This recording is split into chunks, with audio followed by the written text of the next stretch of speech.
Hey everyone, last time we found ourselves taking a linear view of the book of the Revelation of Jesus Christ, meaning we were reading it from Revelation chapter 1 through Revelation chapter 22.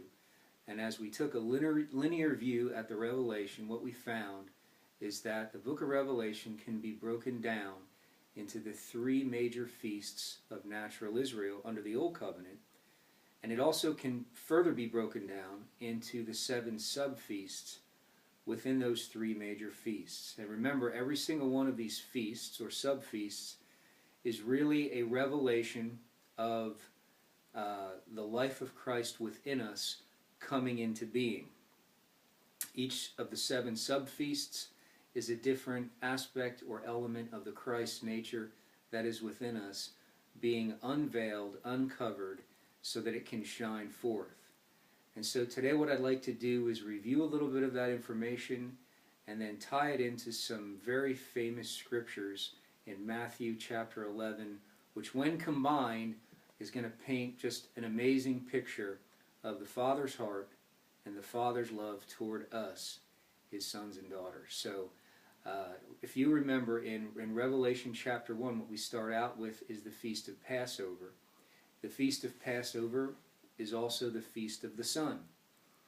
And in Revelation chapter 1, John hears the voice of a trumpet talking with him.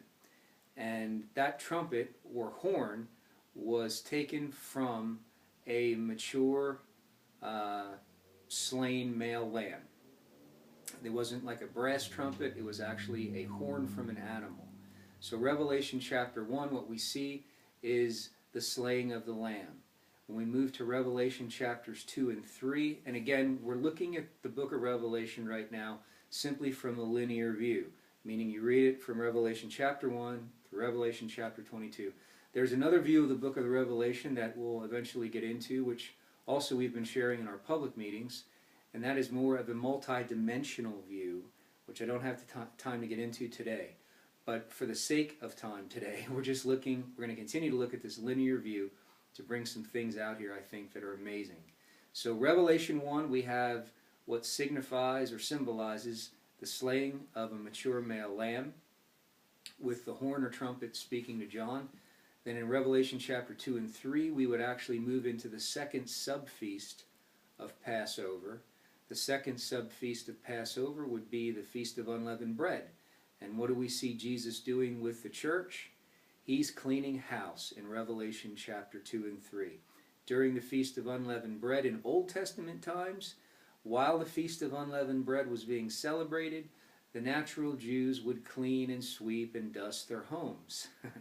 So that's what we see Jesus doing in Revelation chapter 2 and 3. Feast of Unleavened Bread. Then we move on to Revelation chapter 4 and 5, which would be the third sub-feast of Passover, and the third sub-feast of Passover would be the celebration of the sheaf of the first fruits, which is a type of Jesus Christ being the firstborn from the dead. And what do we see in Revelation chapter 4? We see a throne set in heaven and one that sat upon that throne. And he's worshipped, he's adored, he's celebrated, he's honored. Revelation chapter 4 and 5 would be the celebration of the sheaf of the first fruits. And those 3 sub-feasts, the slaying of the lamb, unleavened bread, celebration of the sheaf of the first fruits, those 3 sub-feasts comprise the major feast of the Feast of Passover. Then what happens is we would shift into Revelation chapter 6 and 7, which has to do with the opening of the 7 seals. Now, all throughout the epistles, it's frequently mentioned that we have been sealed with that Holy Spirit of promise. So what we see in Revelation chapters 6 and 7 would correlate then to the Feast of Pentecost, which is the Feast of the Spirit. Passover is the Feast of the Son. Pentecost is the Feast of the Spirit. Pentecost was always meant to be a transitional feast. If you remember, the first Pentecost was celebrated in the wilderness, ironically, when and where the law was given at Mount Sinai. Mount Sinai was the first feast of Pentecost. And so, since Pentecost is a transitional feast, And it was never meant to be a feast that we would camp around. It was kind of like a temporary stopping place on a way to something greater. Pentecost has no sub-feast. It is its own feast. And so that would be Revelation chapter 6 and 7.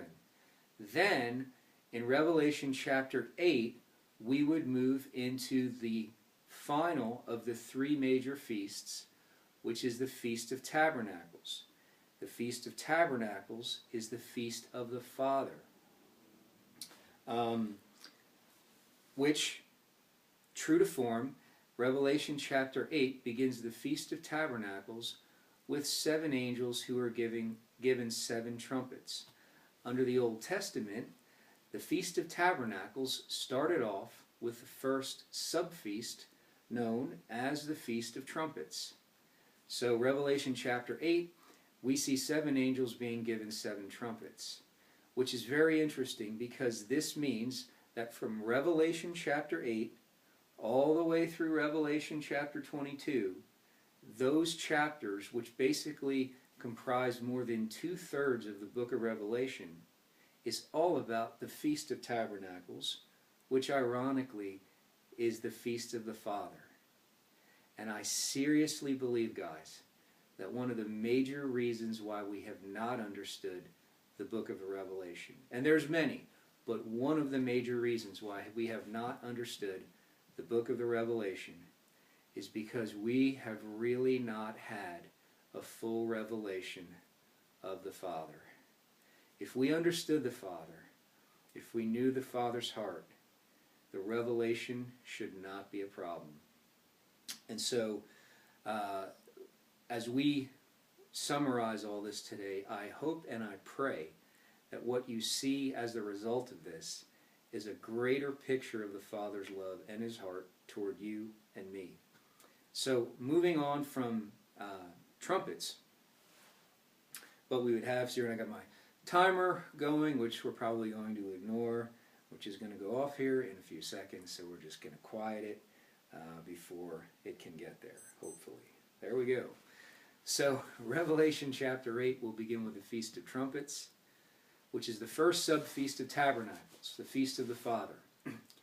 Then after trumpets, we move all the way to Revelation chapter 15.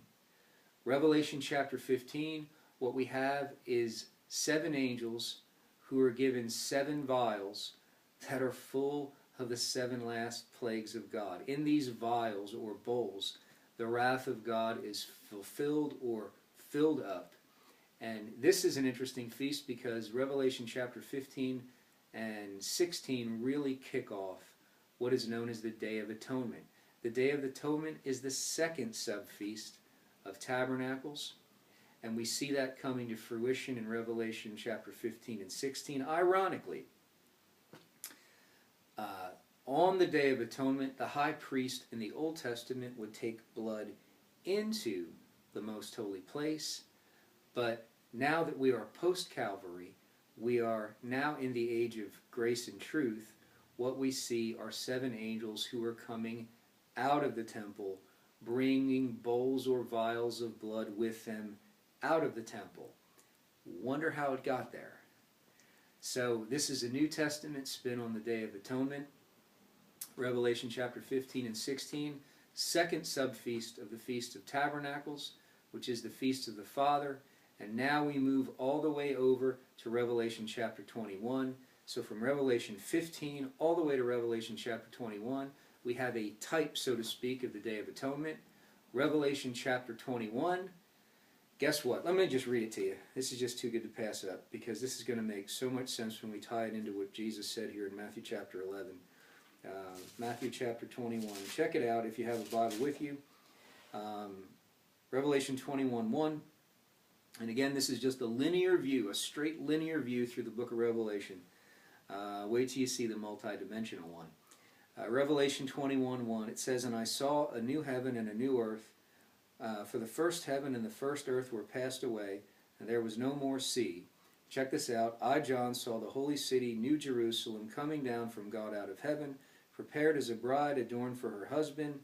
Verse 3 is the kicker. It says, "And I heard a great voice out of heaven saying, Behold, the tabernacle of God is with men, and he will dwell with them, and they shall be his people, and God himself shall be with them and be their God.